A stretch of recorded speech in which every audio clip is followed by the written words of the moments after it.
Hare Krishna, my dear devotees. Welcome back to the daily readings of Srila Prabhupada's books, right here in Hythe, Kent, southeast England, just a stone's throw from the English Channel. We're here trying to continue the distribution of Srila Prabhupada's purports, particularly in his translations to the Śrīmad-Bhāgavatam. Gradually we're making our way through the Bhagavatam again, and it is so enlivening. It's like reading it again for the first time, every time. I don't know if anyone else has that experience, but that's the experience I'm having, and I love nothing better than to share it. It's the crest jewel of anything else that goes on during the day. So, like I said, welcome back. We hope you're healthy and safe and sound and happy as you can be in a world that is so fraught with quarrel and dissension of all varieties. But life goes on. It always does. It goes on through wars, it goes on through depressions, it goes on. And reading the Śrīmad-Bhāgavatam together will give us a sense of continuity that is spiritual and enlivening and giving us a sense that we're coming closer and closer to Krishna. Okay, Śrīmad-Bhāgavatam Mahima Stotram by Srila Sanatana Goswami. He wrote this stotram and included it in his Sri Krishna Lila Stava, which was a work that he did, small work, but very sweet, simple, vocative Sanskrit, offering 108 prayers to the pastimes, the Vrindavan pastimes particularly, of Krishna, Krishna Lila, Vrindavan Lila. And this stotram is the 107th obeisance that he offered to Krishna Lila. It goes like this. Sarva Shastrabdi Piyusha, Sarva Vedaika Satpala, Sarva Siddhanta Ratnaja, Sarva Lokaika Drikprada. O nectar from the ocean of all scriptures, singular fruit of all the Vedas, rich mine of the precious gems of all conclusive truths, you are the only giver of sight to all the worlds. Sarva Bhagavata Prana, Śrīmad-Bhāgavata Prabho, Kalidwandoditaditya, Shri Krishna Parivartita. O life air of all the Supreme Lord's devotees, O Master, Śrīmad-Bhāgavatam, you are the sun risen in the darkness of Kali. You are the exact image of Shri Krishna. Paramananda Pataya, Prema Varshakshudayate, Sarvada Sarvasevyaya, Shri Krishnaya Namostume. I bow down to you, who are supremely blissful to read. Your every syllable pours down a flood of prema. You can always be served by everyone. You are Shri Krishna himself. Madeka Bando Matsangin, Madguro Man Mahadana, Man Nisdadaka Mad Bhagya, Mad Ananda Namostute. My only friend, my constant companion, my spiritual master, my great wealth, my savior, my good fortune, my source of ecstasy, I bow down to you. Asadu Saduta Dayin, Atini Chochata Kada, Hanamun Chagadachin Mam, Premna Rit Kantayokspura. O bestower of saintliness to the unsaintly, O exalter of the most fallen, please never leave me.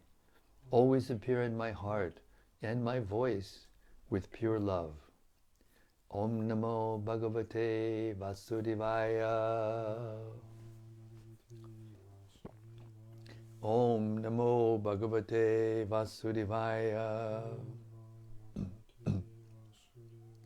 Om Namo Bhagavate Vasudevaya.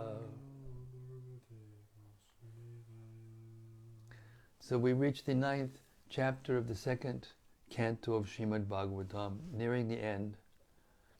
And Narada Muni is now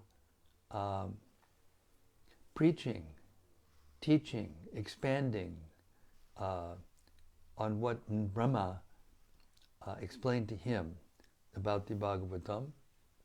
And we're starting with text 45.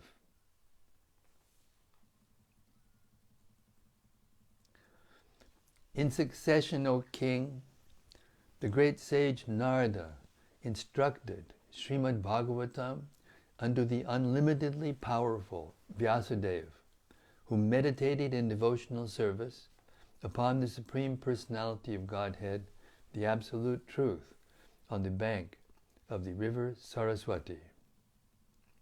Purport. In the first canto of Śrīmad-Bhāgavatam, 5th chapter, verse 13, Narada instructed the great sage Vyasadeva as follows: Ato Mahabhagavavan Amogadrik Shachi Shavak Sachirato Dridabrataha Urukramasya Kila Bandamuktaye Samadhina Nus Madamtad Vicheshtitam. O greatly fortunate, pious philosopher, your name and fame are universal, and you are fixed in the absolute truth with spotless character and infallible vision. I ask you to meditate upon the activities of the Personality of Godhead, whose activities are unparalleled.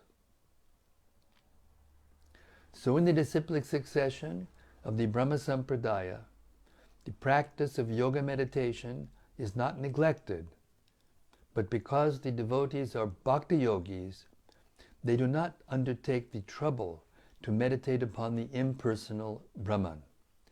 As indicated here, they meditate on Brahma Paramam, or the Supreme Brahman. Brahman realization begins from the impersonal effulgence, but by further progress of such meditation, manifestation of the Supreme Soul, Paramatma realization, takes place. And progressing further, realization of the Supreme Personality of Godhead is fixed. Sri Narada Muni, as the spiritual master of Vyasadeva, knew very well the position of Vyasadeva, and thus he certified the qualities of Srila Vyasadeva as fixed in the absolute truth with a great vow, etc. Narada advised meditation upon the transcendental activities of the Lord.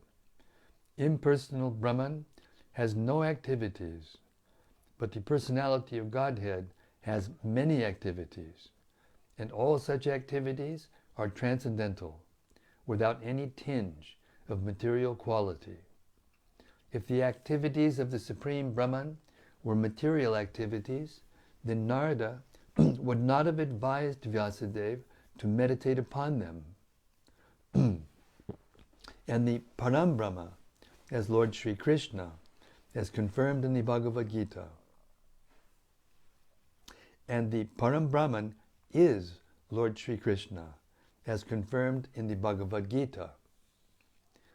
In the 10th chapter of the Bhagavad Gita, when Arjuna realized the factual position of Lord Krishna, he addressed Lord Krishna in the following words: Padang Brahma Padang Dhamma Pavitram Padamam Bhavan Purushang Shastvatang Divyam Adidevam Ajam Vibhum Ahus Tvam Rishayak Sarve Devarshir Naradastata Asito Devalo Vyasa Swayam Chaiva Bhavishime. Arjuna summarized the purpose of the Bhagavad Gita by his realization of Lord Krishna, Lord Sri Krishna, and thus said, My dear Personality of Godhead, you are the Supreme Absolute Truth, the original person in the eternal form of bliss and knowledge, and this is confirmed by Narada, Asita, Devala, and Vyasadeva, and above all, you yourself have also personally confirmed it. Bhagavad Gita 10, 12, and 13. When Vyasadeva fixed his mind in meditation, he did it in Bhakti Yoga trance and actually saw the Supreme Person with Maya, the illusory energy, in contraposition. As we have discussed before, the Lord's Maya, or illusion, is also a representation because Maya has no existence without the Lord. Darkness is not independent of light. Without light, no one can experience the contraposition of darkness. However, this Maya, or illusion, cannot overcome the Supreme Personality of Godhead, who stands apart from Him, apashrayam. I'll read that again. However, this Maya, or illusion, cannot overcome the Supreme Personality of Godhead, but stands apart from Him, apashrayam.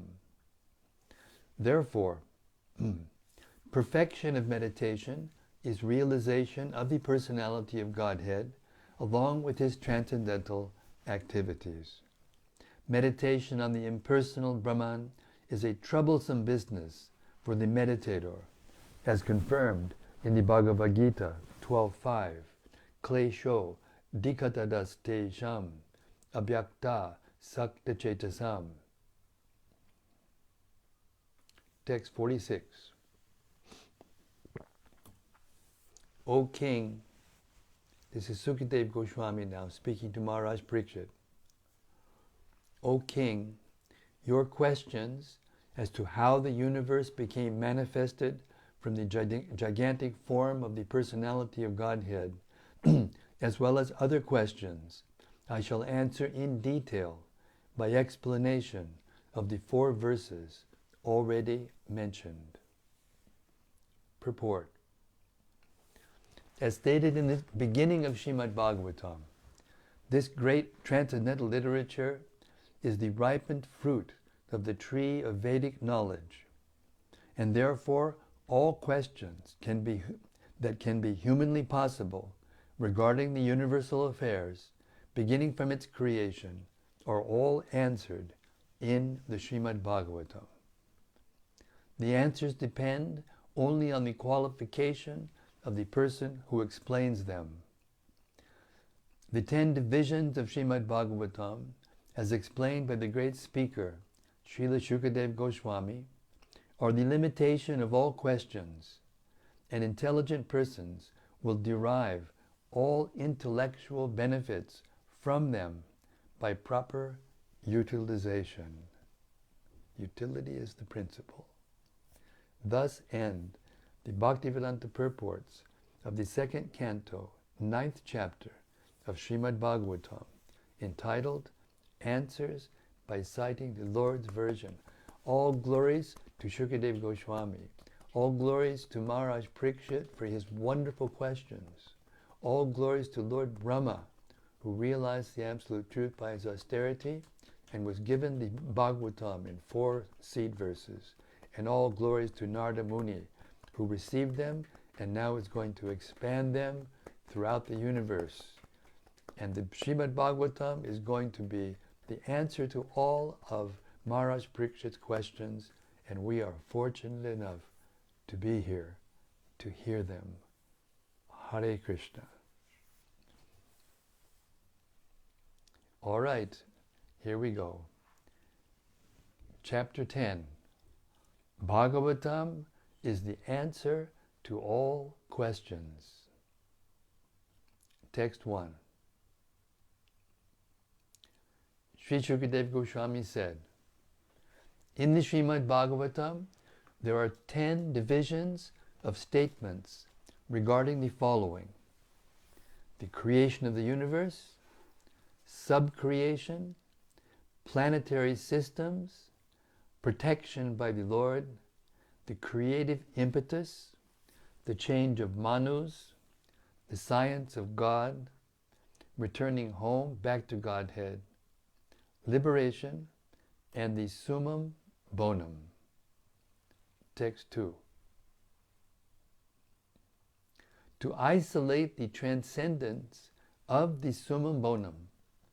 The symptoms of the rest are described sometimes by Vedic evidence, sometimes by direct explanation, and sometimes by summary explanations given by the great sages.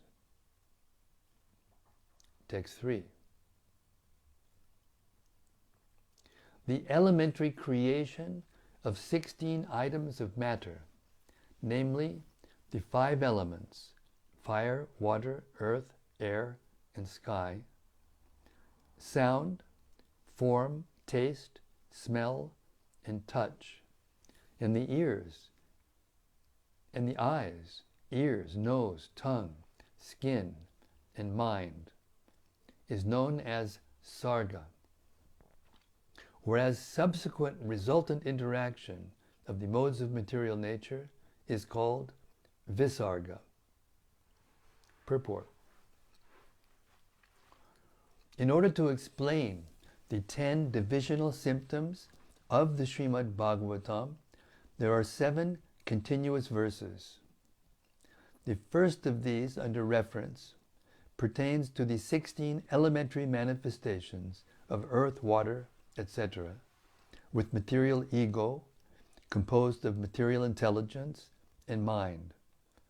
The subsequent creation is a result of the reactions of the above-mentioned 16 energies of the first Purusha, the Mahavishnu incarnation of Govinda, as later explained by Brahma in his treatise, Brahma Samhita 547, as follows: Yakaranar navajale bhajatis mayoga nidram ananta jagadanta saroma kupaha adhara shaktim avalambya param samurtim govindam adipurusham tamaham bhajami. The first Purusha incarnation of Govinda, Lord Krishna, known as Mahavishnu, goes into a yoga nidra, mystic slumber, mystic sleep, and the innumerable universes are situated in potency in each and every hair hole of his transcendental body. As mentioned in the previous verse, one must refer to the Vedic conclusions, Shrutena, to understand how the creation is made possible from the Supreme Personality of Godhead directly by manifestation of his particular energies. Without such a Vedic reference, the creation appears to be a product of material nature. This conclusion comes from a poor fund of knowledge. From Vedic reference, it is concluded that the origin of all energies, namely internal, external, and marginal, is the Supreme Personality of Godhead. And as explained herein before, the illusory conclusion is that the creation is made by the inert material nature. The Vedic conclusion is transcendental light, whereas the non-Vedic conclusion is material darkness. The internal potency of the Supreme Lord, the internal potency of the Supreme Lord is identical with the Supreme Lord, and the external potency is enlivened in contact with the internal potency. The parts and parcels of the internal potency, which react in contact with the external potency, are called the marginal potency, or the living entities. Thus, the original creation is directly from the Supreme Personality of Godhead, or Parabrahman, and the secondary creation, as a reactionary result of the original ingredients, is made by Brahma. Thus, the activities of the whole universe are started. Text 4. The right situation for the living entities is to obey the laws of the Lord, and thus be perfect, and thus be in perfect peace of mind under the protection of the Supreme Personality of Godhead. The Manus and their laws are meant to give right direction in life. The impetus for activity is the desire for fruitive work. Purport. This material world is created, maintained for some time, and again annihilated by the will of the Lord. The ingredients for creation and the subordinate creator, Brahma, are first created by Lord Vishnu in his first and second incarnations. The first Purusha incarnation is the Mahavishnu, and the second Purusha incarnation is the Garbhodakashayi Vishnu, from whom Brahma is created. The third Purusha avatar is Kshirodakashayi Vishnu, who lives as the supersoul of everything in the universe and maintains the creation generated by Brahma.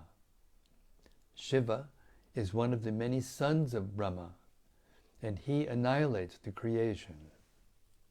Therefore, the original creator of the universe is Vishnu, and he is also the maintainer of the created beings by his causeless mercy. As such, it is the duty of all conditioned souls to acknowledge the victory of the Lord, and thus become pure devotees, and live peacefully in this world, where miseries and dangers are always in existence. The conditioned souls who take this material creation as the place for satisfaction of the senses, and are thus illusioned by the external energy of Vishnu, remain again to be subjected to the laws of material nature, creation, and destruction. In the Bhagavad Gita, it is said that beginning from the topmost planet of this universe down to the lowest planet, Patala Loka, all are destructible, and the conditioned souls may travel in space either by good or bad work or by modern spacecraft, but they are sure to die everywhere, although the duration of life in different planets is different.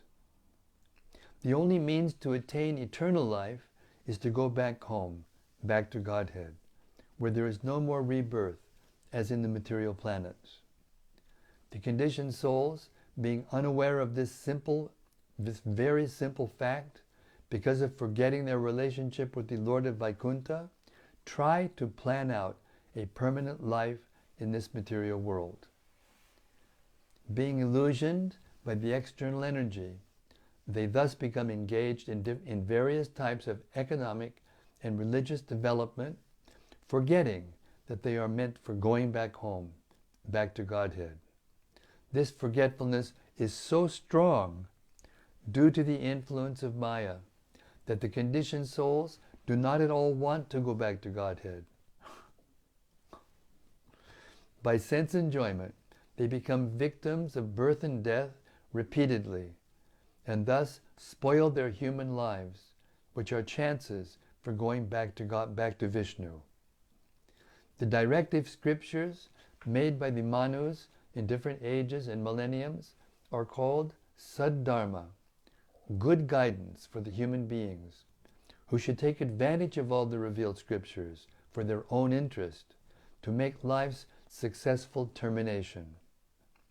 The creation is not false, but it is a temporary manifestation just to give a chance for the conditioned souls to go back to Godhead. The desire to go back to Godhead and functions performed in that direction form the right path of work. I'll say that again. This is so beautiful. Prabhupada. The desire to go back to Godhead and functions performed in that direction form the right path of work. When such a regulative path is accepted, the Lord gives all protection to his devotees by his causeless mercy. while the non-devotees risk their own activities to bind themselves in a chain of fruitive reactions. The word Saddharma is significant in this connection. Saddharma, or duty performed for going back to Godhead by becoming His unalloyed devotee, is the only pious activity. Other activities may appear to be pious, but actually they are not. It is for this reason only that the Lord advises in the Bhagavad Gita that one give up all so-called religious activities and completely engage in the devotional service of the Lord, to become free from all anxieties due to the dangerous life of material existence. To work situated in Saddharma is the right direction of life. One's aim of life should be to go back home, back to Godhead, and not be subjected to repeated births and deaths in the material world by getting good or bad bodies for temporary existence. Herein lies the intelligence of human life, that one should desire, and one should desire to perform the activities of life in that way. Srila Prabhupada Ki Jai. Text 5.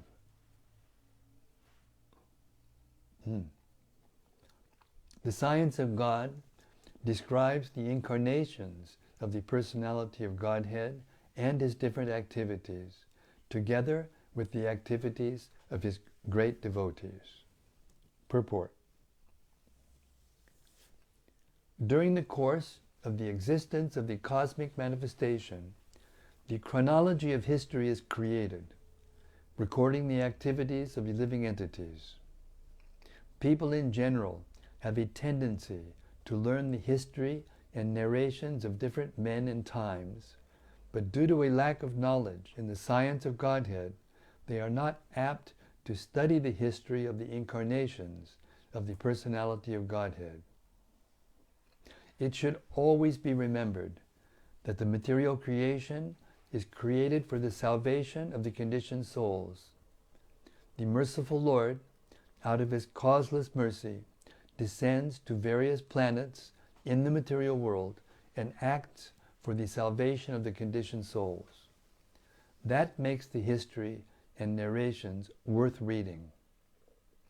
Śrīmad-Bhāgavatam offers such transcendental topics of the Lord in relationship with great devotees.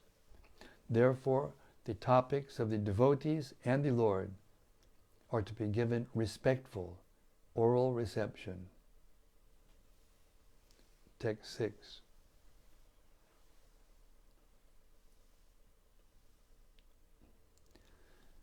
The merging of the living entity, along with his conditional living tendency, with the mystic lying down of the Mahavishnu, is called the winding up of the cosmic manifestation. Liberation is the permanent situation of the form of the living entity after he gives up the changeable, gross and subtle material bodies. Purport.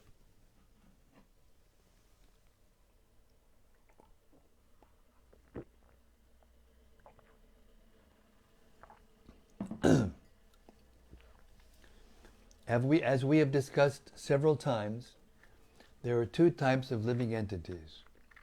Most of them are ever liberated, or nitya muktas, while some of them are ever conditioned. The ever conditioned souls are apt to develop a mentality of lording it over the material nature, and therefore the material cosmic creation is manifested to give the ever-conditioned souls two kinds of facilities. One facility is that the conditioned soul can act according to his tendency of lording it over the cosmic manifestation, and the other facility gives the conditioned soul a chance to come back to Godhead. So after winding up of the cosmic manifestation, most of the conditioned souls merge into the existence of the Mahavishnu, personality of Godhead, lying in his mystic slumber, to be created again in the next creation. But some of the conditioned souls who follow the transcendental sound in the form of Vedic literatures and are thus able to go back to Godhead attain their original spiritual bodies after quitting the conditional gross and subtle material bodies. The material conditional bodies develop out of the living entity's forgetfulness of their relationship with Godhead. And during the course of the cosmic manifestation, the conditioned souls are given a chance to revive their original status of life with the help of the revealed scriptures, so mercifully compiled by the Lord in his different incarnations. Reading or hearing such transcendental literatures helps one become liberated even in the conditional state of material existence. All the Vedic literatures aim at devotional service to the personality of Godhead, and as soon as one is fixed upon this point, he at once becomes liberated from conditional life. The material gross and subtle forms are simply due to the conditioned soul's ignorance, and as soon as he is fixed in the devotional service of the Lord, he becomes eligible to be freed from the conditioned state. This devotional service is transcendental attraction for the Supreme on account of his being the source of all pleasing humors. Everyone is after some pleasure of humor for enjoyment, but does not. Everyone is after some pleasure of humor for enjoyment, but does not know the supreme source of all attraction, raso vai sa rasam yevayam labdvanandi bhavati. Labdvanandi bhavati. The Vedic hymns inform everyone about the supreme source of all pleasure. The unlimited fountainhead of all pleasure is the Supreme Personality of Godhead, and one who is fortunate enough to get this information through transcendental literatures like Śrīmad-Bhāgavatam becomes permanently liberated to occupy his proper place in the kingdom of God. Srila Prabhupada ki jai. So clear. Text 7. The Supreme One, who is celebrated as the Supreme Being or the Supreme Soul, is the supreme source of the cosmic manifestation as well as its reservoir and winding up. Thus, he is the supreme fountainhead, the absolute truth. Purport. Synonyms for the supreme source of all energies are given in the very beginning of the Śrīmad-Bhāgavatam. Janmad yasya yataha. And in the second chapter, Vedanti tat tatvavidas tatvam yaj jnanam advayam brahmiti paramatmeti bhagavan iti shabdyate. Here the synonyms are Brahman, Paramatma, and Bhagavan. The word iti, used in the verse under discussion, completes the synonyms, and thus the word Bhagavan ultimately means Lord Krishna, because the Śrīmad-Bhāgavatam has already accepted the Supreme Personality of Godhead as Krishna. Krishnastu Bhagavan Swayam. The original source of all energies, or the summum bonum, is the Absolute Truth, which is called Parabrahman, etc. And Bhagavan is the last word of the Absolute Truth.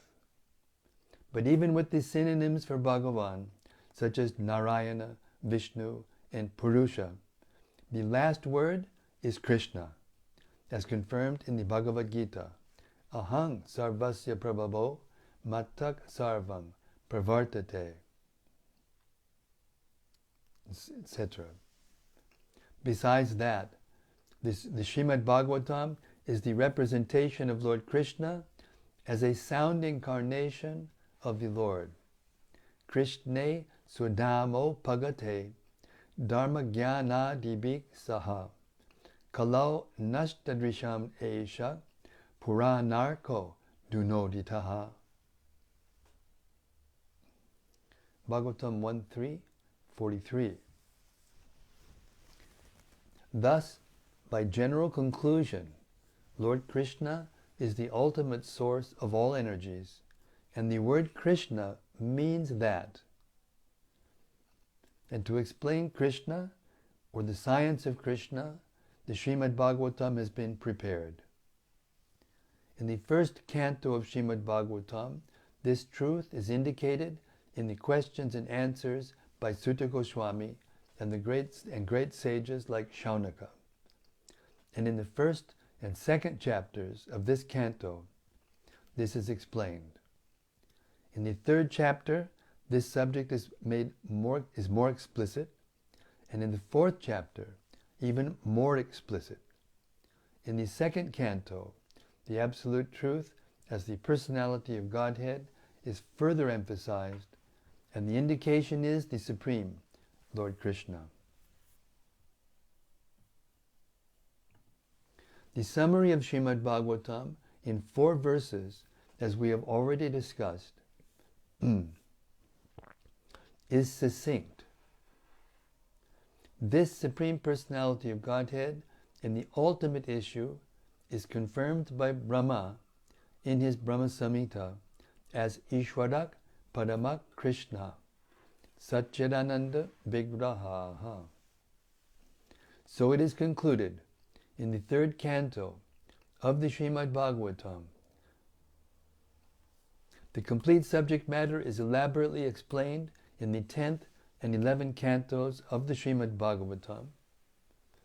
In the matter of the Manvantaras, or reigns of the Manus, such as the Swayambhuva Manvantara and Chakshusha Manvantara, as they are discussed in the 3rd, 4th, 5th, 6th, and 7th cantos of Śrīmad-Bhāgavatam, Lord Krishna is indicated.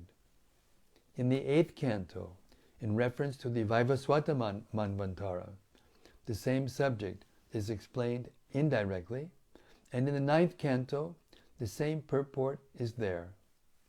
In the 12th canto, the same is further explained, specifically regarding the different incarnations of the Lord. Thus it is concluded, by studying the complete Śrīmad-Bhāgavatam, that Lord Sri Krishna is the ultimate summum bonum, or the ultimate source of all energy. And according to the grades of worshippers, the indications of the nomenclature may be differently explained as Narayana, Brahman, Paramatma, etc. Srila Prabhupada ki jai. So believe it or not, it's 8 o'clock. Yeah. Wow. Hare Krishna. Okay, we're going to stop our reading for tonight, and we'll go on tomorrow from text 8. And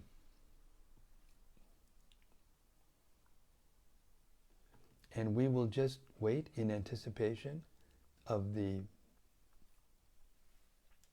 reflections of the sages on what we've read tonight.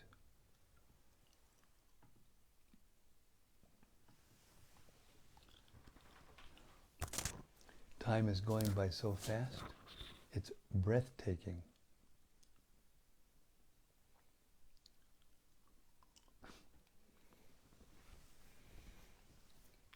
First is from Rati Manjari. Yes, Rati. Hare Krishna. She says, Jai Guru Maharaj, let's go on all together. Yes, let us go back home, back to Godhead together, where you can eternally chant the holy name of the Lord without any difficulties, without any impediments. Hare Krishna. And from Gopakanya Devi Dasi. And while we're here, let us take as many people as possible back with us. Hare Krishna. Hare Krishna Gopakanya Devi Dasi. Hare Krishna, dear Maharaj, and all assembled devotees, all glories to Srila Prabhupada. Jai Prabhupada. From Bhakta Christopher. Yes, Bhakta Christopher. Hare Krishna, Guru Maharaj, please accept my humble obeisances. Thank you for this daily nectar. All glories to Srila Prabhupada. All glories to His divine grace. Thank you very much. And this is from Stefano. Haribo Stefano. Hare Krishna. I found these words of Prabhupada and I would like to share with you. Quote, just see, you are not reading my books. You have to read my books and you have to study and learn my books, just like a lawyer learns the law books. You must know everything, chapter and verse. If you do not know, how will you teach these men unless you know my books? Every day you have to read my books. Do you know that every day even I read my own books? Do you know why I read my books? I read my books every day because even I learn something new when I read them. Do you know why I learn something new when I read my books? Because these books are not my books. I do not write these books. Every morning when I sit here to write my books, Krishna comes personally and he dictates to me what to write. And I simply take dictation from Krishna and I write these books. Therefore, when I read them, even I learn something. Yes. Srila Prabhupada Room Conversation with Bhagavata Das Vanachari, Bombay, 1974. Jai, Srila Prabhupada ki Jai. So, Prabhupada's books are eternal, and as we together here in this daily readings are experiencing every day directly, that hearing them out loud in the association of like-minded devotees who are also attached to hearing them is non-different from meditating on Krishna. We may not be able to meditate 24 hours a day like the great souls that we sometimes read about, but this hearing is non-different than meditating on Krishna. Of this there is no doubt. And the other thing is that we shouldn't take this quote that you gave, which is a very nice quote. I thank you so much, Bhakta Stefano. Prabhupada wanted his books to be edited into as perfect English as possible. And he said this many times in many direct instructions to his publishers and to his publisher and to his editors. So we should not think that because his books are polished, in English is polished, that means that anything is lost. Not only is nothing lost, but anyone who's coming to hear these readings that I'm doing every day, they hear Srila Prabhupada loud and clear. His message is not only not changed by the editing, but it is made even more potent and, according to Srila Prabhupada's will, more ecstatic. And we are experiencing exactly what Srila Prabhupada said in that quote every day together. Hare Krishna.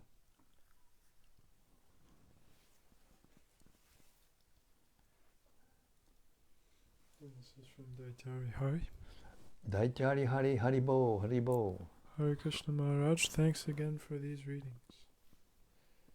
Really struck me tonight the point that all of our aims in this life should be directed towards going back to Krishna, without concern about whether we get good or bad bodies, but rather we should aim only to solve the problem of birth and death for good, by understanding the real value of the human form of life. Yes.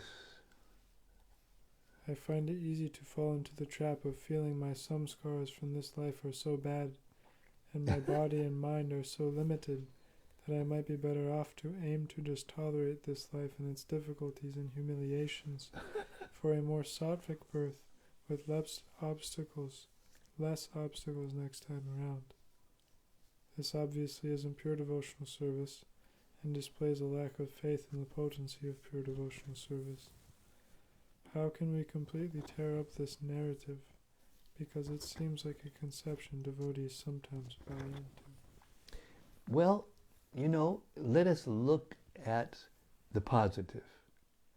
Srila Prabhupada always looked at the positive. So this feeling of thinking that I just want to remove the impediments is actually maybe not perfect, but some aspect of feeling separation from Krishna. When you begin to regret the condition that we're in this material existence, we become purified by that regretfulness. And it's not that you should want to come back so that you can be in goodness, so that it'll be easier for you. But you should want to go back to Godhead. But still, a very advanced devotee doesn't care whether goes back to Godhead or not, because he knows that he's engaged in devotional service. And if he stays engaged in devotional service, all of his problems will be finished. That is called Tivrina Bhakti Yogana, or strong faith. So the what do we call Bhoga Tyaga, or the sometimes absorption in devotional service and sometimes distraction by the material energy, also is Krishna's mercy. Because it gives you an opportunity to see the difference clearly. Otherwise you won't be able to choose. If you can't discriminate the difference, if you can't remember the difference, then you can't choose at the end of life to go back to the spiritual world. So I take your point, and we should become free from the desire to want to come back and be in goodness and be more comfortable here in this material world. But by the knowledge and by the realization you get by hearing that knowledge regularly, you will come to the point where you'll be satisfied in devotional service. And then it becomes a moot point. By moot point I mean whether you go back to Godhead or come back next life in a body that has fewer impediments, it's the same. It's all the same eventually.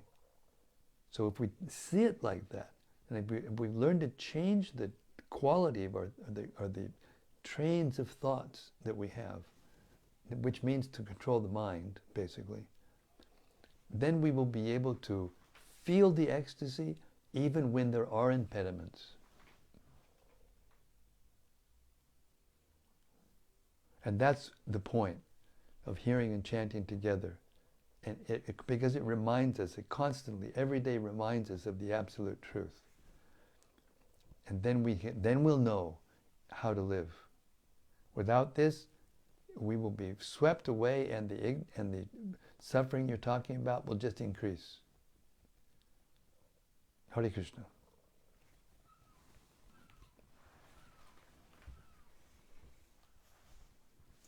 Subbarao Rajagopal. Yes, Subbarao Rajagopal. Haribol.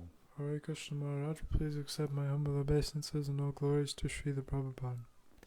Thank you for the daily reading service. In the purport 2.10.6, Srila Prabhupada delineates the path of liberation. Quote, reading or hearing of such transcendental literatures helps one become liberated, even in the conditional state of material existence. Unquote.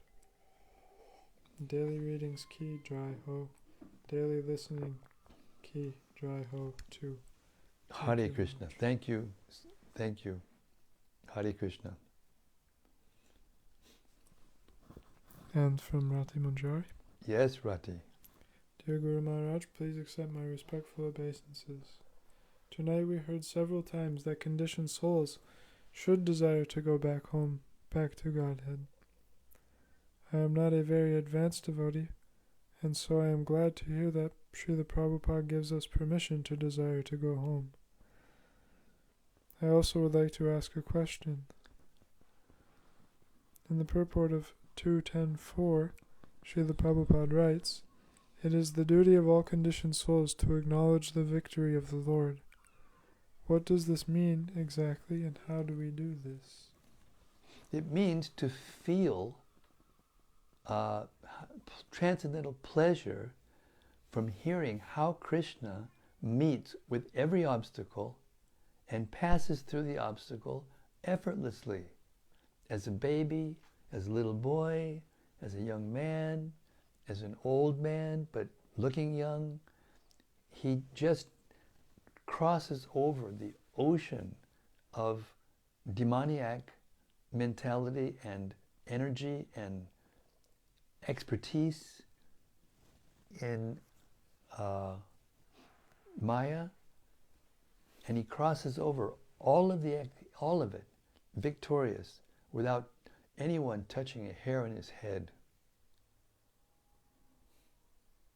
And that's the glory of Krishna. And that will give us more impetus to want to be with Krishna personally. So we can get this feeling that we get of, complete satisfaction when we're hearing about Krishna, which is because it's none different than Krishna. We also heard many times during the reading that this Śrīmad-Bhāgavatam is the summum bonum of literatures. It explains everything. All questions are answered. All doubts are destroyed by this Śrīmad-Bhāgavatam. We just have to hear it like we're hearing it every night, every word carefully, and meditate on them. And even if we don't have the memory to do what Srila Prabhupada said in that one quote that we heard from Stefano, know every verse just like a lawyer. He was talking to his main preachers when he was saying that. He was surrounded, Bhagavat Das and others who were first-line preachers. Not everyone can be a first-line preacher, but everyone can do devotional service and assist the front-line preachers. So even if you can't memorize every verse and know them like a lawyer and be able to, convert anyone and everyone into Krishna consciousness, which is ideal and wonderful, but the devotees who do the simple services in this movement that support that frontline preaching, they get the same benefit. And even persons who see it being done and appreciate it but aren't doing it themselves, they get the same benefit. That is how absolute the devotional service is. And Rati Manjari sent me this video of the Maha Kirtan that they had in President's Day in Amsterdam. And it was ecstatic. So many hundreds and thousands of people dancing in happiness with the devotees who came from all over Europe. I don't think, she said something like 160 devotees in the Kirtan.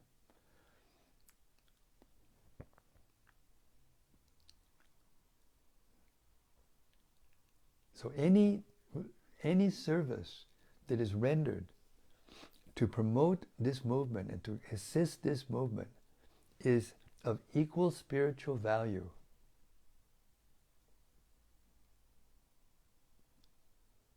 And therefore, we glorify Krishna as all victorious, and we join him in that victory.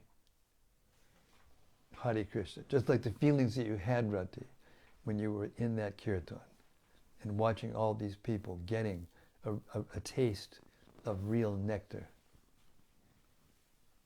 Hare Krishna. Rati says, thank you for your beautiful answer.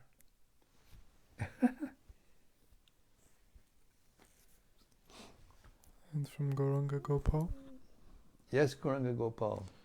Hare Krishna Maharaj, thank you so much for reading tonight. Please accept my humble obeisances, all glories to Srila Prabhupada. Jai Srila Prabhupada.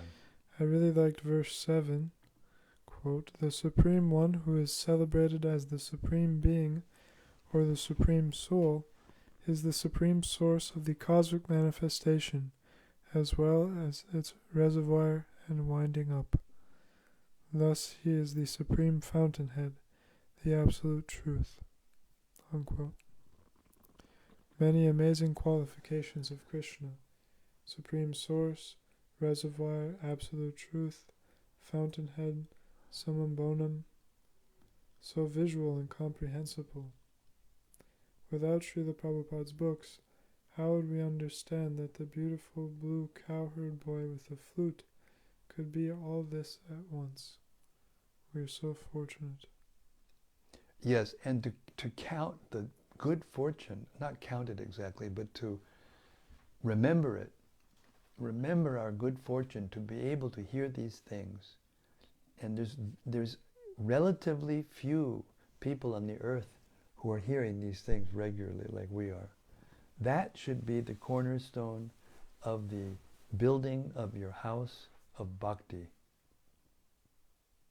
Gratitude, extreme gratitude for being relieved from material existence, from the suffering, from the intense sufferings of material existence. We see it, we still feel it, but it's not the same as the level of misery that people feel without Krishna. Imagine how people who are in this war are feeling without Krishna. They get some buzz from their valorhood, their valor, no, not valorhood, but valor, and their, intense endeavor to live free. But the only free living is in Krishna consciousness. That is our good fortune. That we know it. Maybe to different degrees, we may not know it completely, whatever. But to know just a fragrance of it is giving us such relief. And therefore there's only one thing to do, and that's to try to share it with others. And that's the purpose of this daily readings we do. And it'll be recorded for posterity, and hopefully by Krishna's grace, Krishna willing, many people in the future will be able to get this taste by coming across this somehow or other.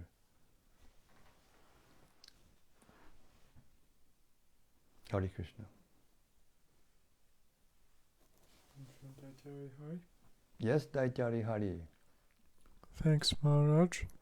The point you just made about Krishna's mercy being made by putting us through situations that get us to see the difference between devotional service and material distraction, so we can discriminate and see the difference, was really relevant. I also came across an old edition of Back to Godhead magazine from 1983, and there was a whole section talking about these verses. It literally just printed out the first 7 verses and purports of this chapter to read, and gave a little summary explaining how this section of the Bhagavatam was about the 10 topics of the Bhagavatam. It was really interesting and made me want to hear it again.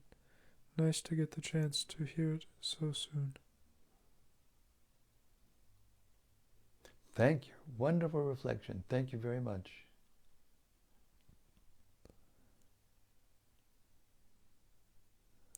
And from Subara, Gopal. Yes, Subara.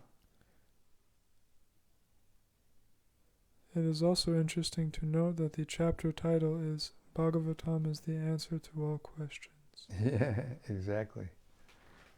Exactly. Yeah, that means that those 10 divisions of the Bhagavatam are the answers to all the questions that were raised by Maharaj Parikshit.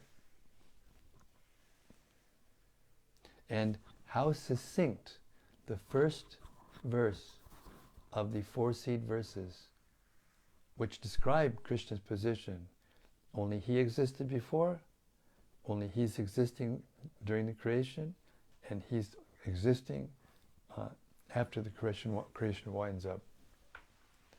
In other words, He is the source of everything. Hare Krishna. I think it was called succinct in the purport. These 4 verses describe everything succinctly.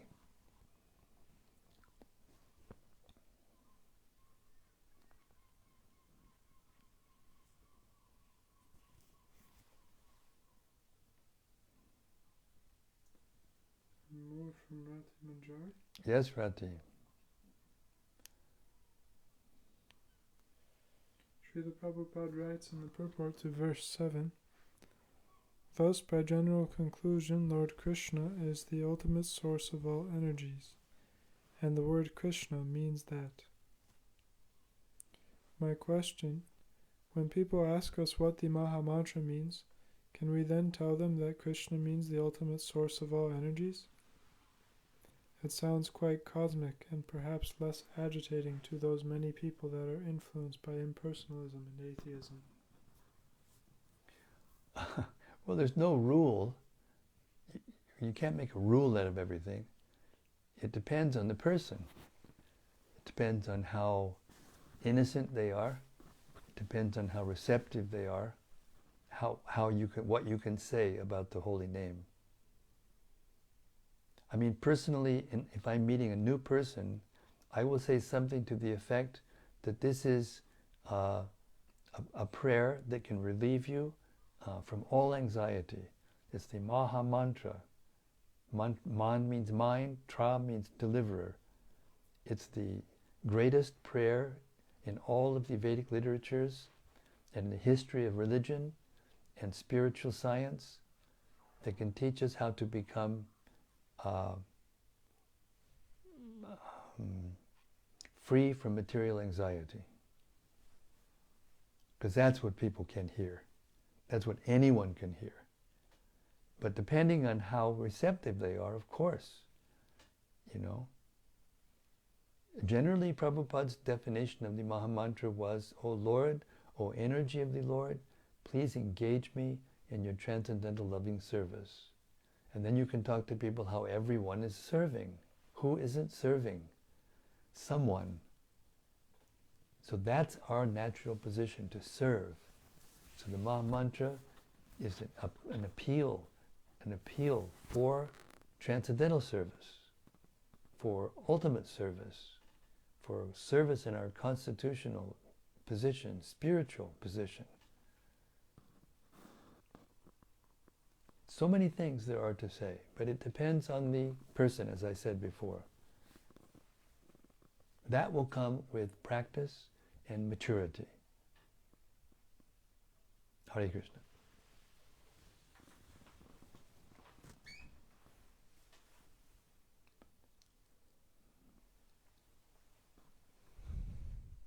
This is from Rati Manjari.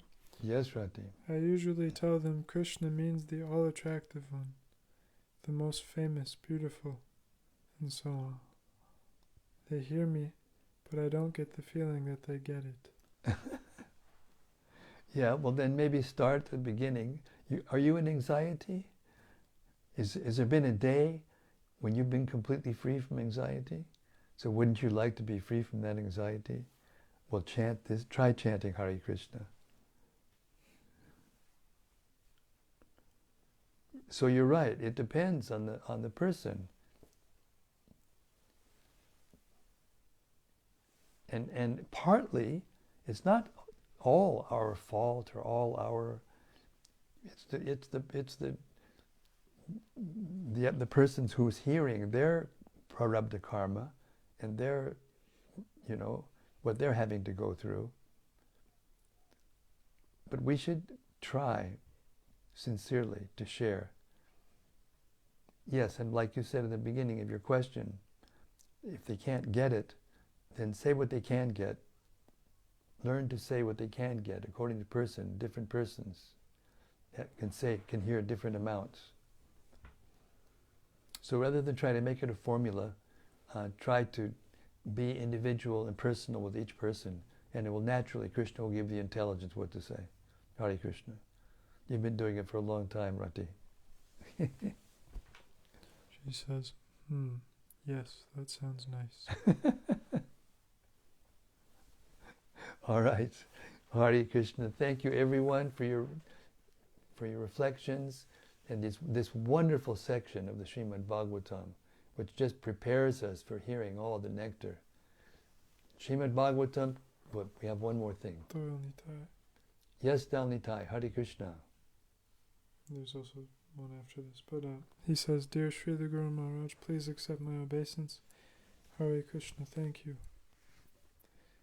At some point this evening you mentioned that different people may be performing or appreciating devotional service on various levels of surrender to the process, receive the same result, as bhakti is absolute. Would you please explain further?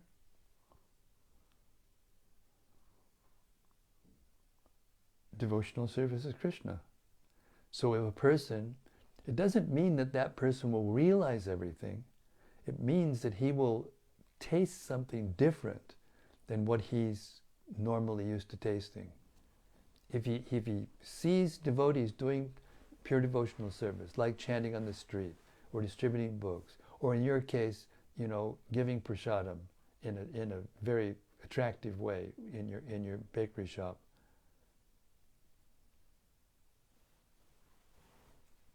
it means that devotional service is absolute, so everyone gets benefit from it.